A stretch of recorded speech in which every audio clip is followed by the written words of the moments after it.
Cost and वर्स accounting paper first यामधला preparation of cost शीटचा चौथा प्रॉब्लेम आज आपण घेतोय. फर्स्ट आयटम आहे पर्टिक्युलर आणि रुपीज असे दोन कॉलम दिलेले आहेत. फर्स्ट आयटम आहे loading and unloading on material purchase. Loading and unloading म्हणजे माल चढवणे आणि माल उतरवणे, त्यालाच आपण दुसरा शब्द वापरतो कॅरेज. तर ते लोडिंग अँड अनलोडिंग दिलेले आहेत परचेसेसवरचे, मटेरियल परचेसेसवरचे, म्हणजे हा एक्सपेन्सेस ऑन परचेसेस आहे, त्यामुळे त्याला ईपी ची मार्किंग करा. एक्सपेन्सेस ऑन परचेसेस आहे हा. त्यानंतर प्रोडक्टिव्ह वेजेस पेएबल आहेत, डायरेक्ट वेजेस आहेत हे, म्हणून DW ची मार्किंग करा. प्रोडक्टिव्ह वेजेस पेएबलला DW ची मार्किंग करा. डायरेक्ट वेजेस आहेत हे. त्यानंतर material used in factory, specific factory शब्द आलेला आहे, म्हणजे फॅक्टरीशी रिलेटेड आयटम आहे हा, म्हणून त्याला F ची मार्किंग करा. त्यानंतर sale of scrap of raw material दिलेला आहे. ज्यावेळी आपण कॉस्ट ऑफ मटेरियल कन्झ्युम काढतो त्यावेळेला सेल ऑफ स्क्रॅप किंवा क्लोजिंग स्टॉक जर असेल रॉ मटेरियलचा तर तो आपण लेस करत असतो, म्हणजे मटेरियल कन्झ्युम काढताना हा आपल्याला लेस करावा लागणार आहे, म्हणून DM ची मार्किंग केली, डायरेक्ट मटेरियलची. त्यानंतर salary to ward and watch staff, पगार आहे वॉर्ड अँड वॉच स्टाफचा. हा स्टाफ आपल्याला फॅक्टरीमध्ये लागतो, त्यामुळे F ची मार्किंग करा. गोडाऊन रेंट, गोडाऊन आपण तयार जे माल आहे त्या मालासाठी वापरत असतो, म्हणून godown rent selling and distribution expenses मध्ये येईल. S ची मार्किंग करा. S ची मार्किंग करा. त्यानंतर material used in manufacturing, direct शब्द आलेला आहे, म्हणजे हे डायरेक्ट मटेरियल आहे, त्यामुळे डायरेक्ट मटेरियलची मार्किंग करा DM. Labour require for factory supervision, factory सुपरविजनसाठी लेबर आहेत, फॅक्टरी शब्द आलाय म्हणजे फॅक्टरीशी रिलेटेड एक्सपेन्सेस आहे, म्हणून F ची मार्किंग करा. त्यानंतर कॉस्ट ऑफ स्पेशल ड्रॉइंग, ज्यावेळी आपण मॅन्युफॅक्चरिंगला सुरुवात करतो त्यापूर्वी ड्रॉइंग्स अँड डिझाईन आपल्याला तयार करून घ्यावे लागतात, आणि स्पेशल ड्रॉइंग तयार केलेलं आहे त्यासाठी खर्च आलेला आहे, तर हा डायरेक्ट एक्सपेन्सेस मध्ये मोडतो, म्हणून DE ची मार्किंग करा. एक्सपेन्सेस ऑफ मॅनेजमेंट, आस्थापना किंवा व्यवस्थापनेचा खर्च आहे, ऑफिसशी रिलेटेड आहे, त्यामुळे O ची मार्किंग करा. Material used in selling and distribution, specific उल्लेख आलेला आहे सेलिंग अँड डिस्ट्रीब्युशनचा, S ची मार्किंग करा. फ्रेट इनवर्ड, जो कच्चा माल आपण खरेदी करतो त्या कच्च्या मालाचं भाडं दिलेलं आहे वाहतुकीचं, फ्रेट इनवर्ड वाहतुकीचा खर्च आहे हा, तो आपण एक्सपेन्सेस ऑन परचेसेस म्हणून दाखवणार आहोत, म्हणून EP ची मार्किंग करा. EP ची मार्किंग करा. आणि delivery van running expenses selling and डिस्ट्रीब्युशनशी रिलेटेड आहे, S ची मार्किंग करा. S ची मार्किंग करा.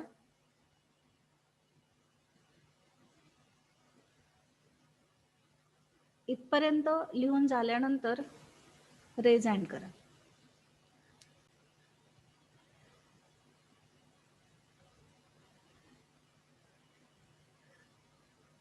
त्यानंतर material used in office, O ची मार्किंग करा. Material used in office, O ची मार्किंग करा. Hire of plant, hire of plant, hire म्हणजे भाडे, प्लांट आपण जो भाडे तत्वावर घेतलेला असेल त्यासाठी जे भाडं दिलेलं आहे ते प्रोडक्शनच्या पूर्वीचा खर्च असतो, म्हणून डायरेक्ट एक्सपेन्सेस मध्ये मोडतो, DE ची मार्किंग करा. Labour require in production direct, direct म्हटलंय म्हणजे डायरेक्ट लेबर आहेत, DW किंवा डायरेक्ट वेजेस त्याला आपण म्हणतो, DW ची मार्किंग करा. Office supplies and expenses, office supplies and expenses, O ची मार्किंग करा. Material used in primary packing, दोन प्रकारचं पॅकिंग असतं, सेकंडरी पॅकिंग आणि प्रायमरी पॅकिंग. प्रायमरी पॅकिंग हे डायरेक्ट मटेरियलमध्ये मोडतं, कारण की ते बेसिक पॅकिंग असतं. सेकंडरी पॅकिंग असेल तर ते सेलिंग अँड डिस्ट्रीब्युशनशी रिलेटेड असतं. मग प्रायमरी पॅकिंग आपण डायरेक्ट मटेरियलमध्ये घेणार आहोत, म्हणून DM ची मार्किंग करा. DM ची मार्किंग करा. Assuming that all goods manufactured are sold, जेवढं मॅन्युफॅक्चरिंग झालेलं आहे तेवढंच माल हा सोल्ड झालेला आहे. What would be selling price to obtain 20% profit on value of sales? पूर्ण प्रॉब्लेम मध्ये आपल्याला सेल्स दिलेले नाहीयेत. इथून मागचे जे 3 प्रॉब्लेम आहेत दिलेले, त्या तिन्ही प्रॉब्लेम मध्ये सेल्सची व्हॅल्यू किंवा सेलिंग प्राइस दिलेली असायची. त्यावरून आपण बॅलन्सिंग फिगर जो येईल तो प्रॉफिट कॅल्क्युलेट करायचं. टोटल कॉस्ट कॅल्क्युलेट झाल्यानंतर एक ओळ सोडून सेलिंग प्राइस लिहायचो आणि त्या दोन्हींमधला जो फरक आहे तो प्रॉफिट असायचा. पण ह्या प्रॉब्लेम मध्ये सेलिंग प्राइस दिलेली नाहीये. सेलिंग प्राइस आपल्याला शोधायची आहे किंवा प्रॉफिट शोधायचं आहे आणि त्यावरून सेलिंग प्राइस कॅल्क्युलेट करायची आहे. Prepare a cost sheet of extreme limited Pune showing direct material cost, prime cost, factory cost, cost of production, cost of turnover and selling price. Cost sheet तयार करायचं आहे आपल्याला. कॉस्ट शीट मध्ये हे जे heading आहेत हे दाखवतच असतो आपण, परंतु प्रॉब्लेम मध्ये सांगितलंय म्हणून त्याप्रमाणे आपण हेडिंग दाखवणार आहोत. Direct material cost, prime cost, factory cost, cost of production आणि जिथे आपण टोटल कॉस्ट लिहितो त्याऐवजी कॉस्ट ऑफ टर्नओव्हर लिहायचं आहे. सेलिंग प्राइस पण शोधायची आहे प्रॉफिट वरून. प्रॉफिट दिलेला आहे 20% सेल्सवर. त्यावरून पूर्ण कॉस्ट शीट तयार झाल्यानंतर सेलिंग प्राइस आपण शोधणार आहोत. टाका. सोल्युशन सुरू करतोय. कॉस्ट शीट टाका. कॉलम करा 3. पर्टिक्युलर अमाऊंट रुपीज वरती नाव द्या. In the books of extreme limited Pune statement of cost for the year ended 31 March 2019. 3 column करा. पर्टिक्युलर एक इनर कॉलम अमाऊंट रुपीज, एक आउटर कॉलम अमाऊंट रुपीज. सोल्युशनला सुरुवात करताना ज्यावेळी कॉस्ट ऑफ रॉ मटेरियल काढायचं असतो किंवा कॉस्ट ऑफ मटेरियल काढायचं असतो, इथे कॉस्ट ऑफ डायरेक्ट मटेरियल म्हटलेलं आहे, त्यावेळी ओपनिंग स्टॉक जनरली घेतला जातो सुरुवातीला. ह्या प्रॉब्लेम मध्ये ओपनिंग स्टॉक नाही दिलेला, तर त्याऐवजी डायरेक्ट मटेरियल दिलेलं आहे. मग सुरुवात करताना आपण डायरेक्ट मटेरियल पासून करणार आहोत. डायरेक्ट मटेरियलची मार्किंग प्रॉब्लेम मध्ये ज्या ज्या ठिकाणी आहे ते आयटम आधी चेक करूया. Sale of scrap of raw material आहे, परंतु हा लेस होणार आहे. त्यानंतर material used in manufacturing direct, इथून सुरुवात करणार आपण. त्यानंतर DM ची मार्किंग आणखी कुठे आहे बघा. DM ची मार्किंग आहे material used in primary packing. मग सुरुवात आपण डायरेक्ट मटेरियल पासून करणार. त्यानंतर material used in primary packing ते देखील त्यामध्ये ऍड करणार आहोत आणि जे sale of scrap of raw material आहे ते लेस करायचं आहे. Material used in manufacturing direct inner कॉलमला घ्या 55,750 रुपये. त्यानंतर material used in primary packing 10,000 10,000. Add expenses on purchases, जिथे EP ची मार्किंग केलेली आहे ते 2 आयटम आहेत. एक आहे फ्रेट इनवर्ड आणि एक आहे लोडिंग अँड अनलोडिंग. माल चढवणे आणि उतरवणे त्यालाच कॅरेज असं देखील म्हटलं जातं.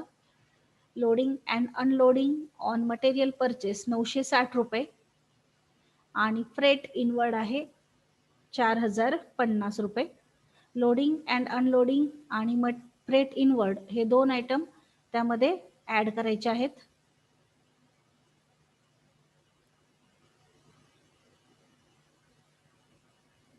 $950 करा, 960 ने प्रिंटिंग मिस्टेक झाली आहे. लोडिंग अँड अनलोडिंग 950 करा. 960 नाहीये, 950 आहे.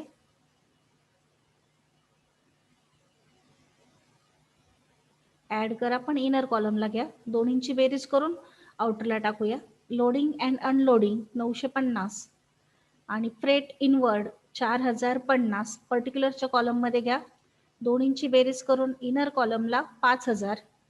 आता material used in manufacturing direct, त्यानंतर material used in primary packing आणि एक्सपेन्सेस ऑन परचेसेस, या तीनही अमाऊंटची बेरीज करायची आणि त्यातून sale of scrap of raw material लेस करायचे आहे.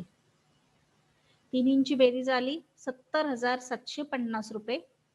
त्यातून sale of scrap of raw material minus करा 750 रुपये, वजाबाकी करून जे फायनल आन्सर येत आहे ते आहे direct material cost 70,000. Direct material cost 70,000. Direct material cost 70,000.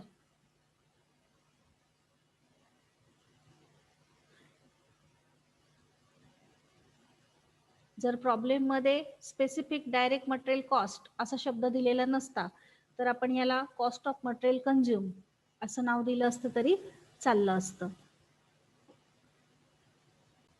त्यानंतर यामध्ये डायरेक्ट वेजेस आणि डायरेक्ट एक्सपेन्सेस ऍड करायचे आहे. Add direct wages. डायरेक्ट वेजेसची DW ची मार्किंग केलेली आहे आपण, ती पहा कुठे आहे. DW productive wages payable. त्यानंतर labour require in production direct, हे दोन आयटम आहेत, दोन्ही ऍड करूया. ऍड डायरेक्ट वेजेसच्या अंडर डॅश करून घ्या. Labour require in production direct 9,100 पर्टिक्युलरच्या कॉलम मध्ये आणि प्रोडक्टिव्ह वेजेस पेएबल 900 रुपये पर्टिक्युलरच्या कॉलम मध्ये. दोन्हींची बेरीज करून इनर कॉलमला 10,000. Add direct expenses. Direct expenses पण दोन आहेत, एक आहे cost of special drawings and design आणि दुसरा आहे hire charges of special plant. Cost of special drawings 3,300 रुपये आणि हायर ऑफ प्लांट 1,700 रुपये. दोन डायरेक्ट एक्सपेन्सेस आहेत, ऍड करूया. ऍड डायरेक्ट एक्सपेन्सेस डॅश करून खालच्या ओळीवर cost of special drawings particular मध्ये घ्या 3,300 रुपये आणि हायर ऑफ प्लांट पर्टिक्युलर मध्ये 1,700 रुपये. दोन्हींची बेरीज इनर कॉलमला 5,000 रुपये. आपली डायरेक्ट मटेरियलची कॉस्ट आलेली होती 70,000, त्यामध्ये डायरेक्ट वेजेसचे 10,000 आणि डायरेक्ट एक्सपेन्सेसचे 5,000 रुपये ऍड करा. बेरीज करून जी येणार आहे ती आहे प्राइम कॉस्ट. प्राइम कॉस्ट आलेली आहे 85,000. आउटर कॉलमला पण दाखवा 85,000. त्यानंतर यामध्ये आपण फॅक्टरीशी रिलेटेड जी खर्च आहेत ते ऍड करणार आहोत. फॅक्टरीशी रिलेटेड खर्चांना F ची मार्किंग केलेली आहे. F ची मार्किंग केलेली जे खर्च आहेत फॅक्टरीशी रिलेटेड ते चेक करा प्रॉब्लेम मध्ये. मटेरियल युज्ड इन फॅक्टरी 2,100 रुपये. त्यानंतर salary to ward and watch staff 1,100 रुपये. त्यानंतर labour require for factory supervision 1,800 रुपये. तीन आयटम आहेत, तिन्ही फॅक्टरी ओव्हरहेडच्या अंडर घ्या. Add factory overheads. First material used in factory 2,100 रुपये इनर कॉलमला. Then salary to ward and watch staff 1,100 रुपये and labour require for factory supervision 1,800 रुपये. प्राइम कॉस्ट काढल्यानंतर फॅक्टरीशी रिलेटेड जे खर्च होते ते आपण ऍड केलेले आहेत. Material used in factory 2,100, salary to ward and watch staff 1,100, labour require for factory supervision 1,800. बेरीज करा आणि ही बेरीज 85,000 मध्ये ऍड करून जी येईल ती असणार आहे फॅक्टरी कॉस्ट किंवा वर्क कॉस्ट. 85,000 मध्ये ही बेरीज ऍड केली.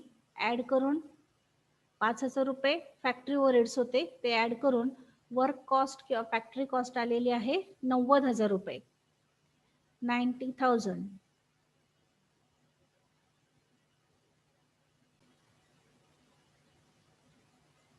वर्क कॉस्ट किंवा फॅक्टरी कॉस्ट काढल्यानंतर ऑफिसशी रिलेटेड जे खर्च आहेत ते ऍड करायचे आहेत.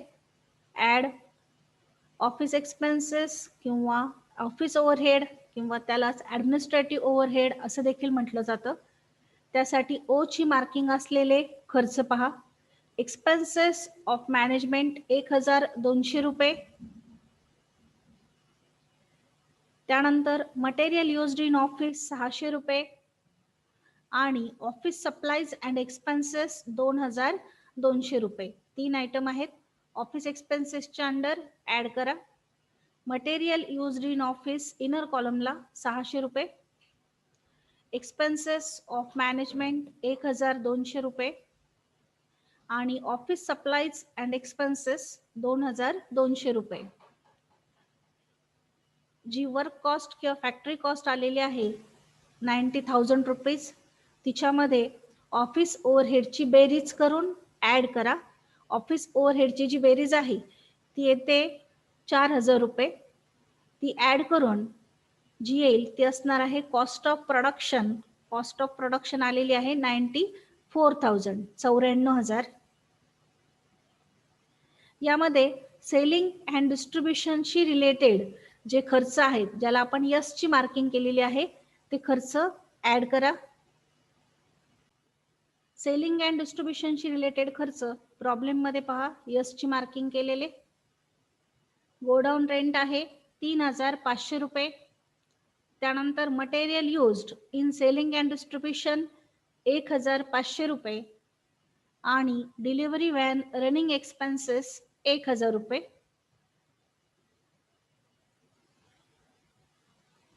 तीन खर्च आहेत सेलिंग अँड डिस्ट्रीब्युशनचे. सेलिंग अँड डिस्ट्रीब्युशन ओव्हरहेडच्या अंडर ऍड करा. Add selling and distribution overheads. First godown rent 3500. Then material used in selling and distribution 1500. Then delivery van running expenses 1000, 1000 रुपये. तिन्हींची बेरीज करा. बेरीज येते 6000 रुपये. ते कॉस्ट ऑफ प्रोडक्शन मध्ये ऍड करा आणि ऍड करून जी येते ती असते टोटल कॉस्ट किंवा त्यालाच आपण कॉस्ट ऑफ टर्नओव्हर असं म्हणतोय. प्रॉब्लेम मध्ये कॉस्ट ऑफ टर्नओव्हर काढा म्हणून सांगितलंय म्हणून इथे नाव कॉस्ट ऑफ टर्नओव्हर दिलं. अदरवाईज आपण टोटल कॉस्ट नाव दिलं तरी चालतं. टोटल कॉस्ट आलेली आहे 1 लाख रुपये. सेल्स दिलेले नाहीयेत. जर सेल्स दिलेले असते तर आपण एक ओळ सोडून इथे सेल्स लिहिले असते किंवा सेलिंग प्राइस लिहिली असती आणि दोन्हीमधला डिफरन्स प्रॉफिट काढला असता. पण सेल्स दिलेले नसल्यामुळे एक तर आपल्याला प्रॉफिट कॅल्क्युलेट करावा लागेल, नाही तर सेलिंग प्राइस कॅल्क्युलेट करावी लागेल. त्यासाठी वर्किंग नोट घ्यायची आहे. आपण प्रॉफिट कॅल्क्युलेट करू आणि त्यावरून सेलिंग प्राइस काढू. वर्किंग नोट घेतोय आपण. प्रॉफिट कॅल्क्युलेट करतोय सेल्सवर. प्रॉब्लेम मध्ये सांगितलेलं आहे की प्रॉफिट 20% आहेत सेल्सवर. प्रॉब्लेम मध्ये बघा, assume that all goods manufactured are sold, what would be selling price to obtain a profit 20% on value of sales. जर 20% कॉस्टवर सांगितला असता तर आपण 1 लाखावर 20% डायरेक्ट कॅल्क्युलेट केला असता. पण आपल्याला व्हॅल्यू ऑफ सेल्स माहित नाहीये, त्यामुळे एक फॉर्म्युला आपण वापरणार आहोत आणि त्या फॉर्म्युल्यानुसार प्रॉफिट कॅल्क्युलेट करणार आहोत. तुम्ही सेलिंग प्राइस कॅल्क्युलेट केली तरी चालू शकतं, प्रॉफिट कॅल्क्युलेट केला तरी चालू शकतं. कॅल्क्युलेशन ऑफ पर्सेंटेज 20% प्रॉफिट सांगितलेलं आहे of profit on sale. 20% profit आपण सेल्सवर कॅल्क्युलेट करतोय. त्यासाठी एक फॉर्म्युला लिहा, SP is equal to CP plus P. म्हणजेच सेलिंग प्राइस बरोबर कॉस्ट प्राइस अधिक प्रॉफिट. सेलिंग प्राइस बरोबर कॉस्ट प्राइस अधिक प्रॉफिट. मग सेलिंग प्राइस ऍज्युम करायची 100 रुपये. प्रॉफिट आपल्याला दिलेला आहे 20 रुपये. मग कॉस्ट प्राइस किती असणार तर 100तनं 20 गेले म्हणजे 80 रुपये असणार. म्हणून कॉस्ट प्राइस लिहिली 80. कॅल्क्युलेशन करताना आपल्याला कॉस्ट प्राइस माहिती आहे. कॉस्ट प्राइस किती आहे 1 लाख रुपये. आत्ताच आपण कॉस्ट शीट तयार केलेला आहे. कॉस्ट शीट मध्ये जेवढं कॅल्क्युलेशन आले इथे टोटल कॉस्ट पर्यंत कॉस्ट ऑफ टर्नओव्हर किती आलेली आहे 1 लाख रुपये किंवा तिलाच आपण टोटल कॉस्ट म्हणतो किंवा कॉस्ट प्राइस म्हणतो, ती आहे 1 लाख रुपये. मग कॅल्क्युलेशन करताना 80 1 लाख 20 किती किंवा डायरेक्ट कॅल्क्युलेशन केलं तरी चालेल 1 लाख गुणिले 20 भागिले 80. जर आपल्याला प्रॉफिट नसेल काढायचा, सेलिंग प्राइस काढायची असेल तर इथे 80 घ्यायचे आणि इथे 100 घ्यायचे. आता सध्या आपण प्रॉफिट काढतोय त्यामुळे वरती 20 घेतले, इथे 80 घेतले. कॅल्क्युलेशन करून उत्तर येते 25,000. म्हणजे प्रॉफिट आला आपला 25,000 रुपये. हा 25,000 रुपये प्रॉफिट कॉस्ट शीट मध्ये ऍड करायचा आणि 1 लाखात 25,000 ऍड करून जी येईल ती फायनल आपली सेलिंग प्राइस असणार आहे 1,25,000 रुपये. मग स्टेटमेंटकडे या. स्टेटमेंट मध्ये प्रॉफिट ऍड करा. ऍड प्रॉफिट कंसात 20% ऑन सेलिंग प्राइस 25,000. तो ऍड करून सेल्स येत आहेत 1,25,000. तुम्ही व्हेरिफिकेशन करून पाहू शकता. सेल्स आहे 1,25,000. 1,25,000 वर जर तुम्ही 20% काढले तर ते येतात 25,000. म्हणजे कॅल्क्युलेशन आपलं बरोबर आहे. या प्रॉब्लेम मध्ये सेल्स दिलेले नव्हते म्हणून कॅल्क्युलेशन करून आधी प्रॉफिट कॅल्क्युलेट केला, तो प्रॉफिट ऍड केला. प्रॉफिट आपल्याला 20% सेलिंग प्राइस वर सांगितलेला होता. जर कॉस्ट प्राइस वर असता तर डायरेक्ट 20% 1 लाखावर कॅल्क्युलेट केला असता, पण सेलिंग वर असल्यामुळे फॉर्म्युला वापरला SP is equal to CP plus P. म्हणजे सेलिंग प्राइस बरोबर कॉस्ट प्राइस प्लस प्रॉफिट. 100 रुपये सेलिंग प्राइस मांडली, 20 रुपये प्रॉफिट होता म्हणजे कॉस्ट प्राइस 80 रुपये आहे. मग कॅल्क्युलेशन केलं 1 लाख गुणिले 20 भागिले 80. कॅल्क्युलेशन करून आपलं फायनल आन्सर आलं 25,000. तो प्रॉफिट आपण कॉस्ट शीट मध्ये ऍड करून सेल्स कॅल्क्युलेट केले 1,25,000. इथे आपला प्रॉब्लेम कंप्लीट झालेला आहे.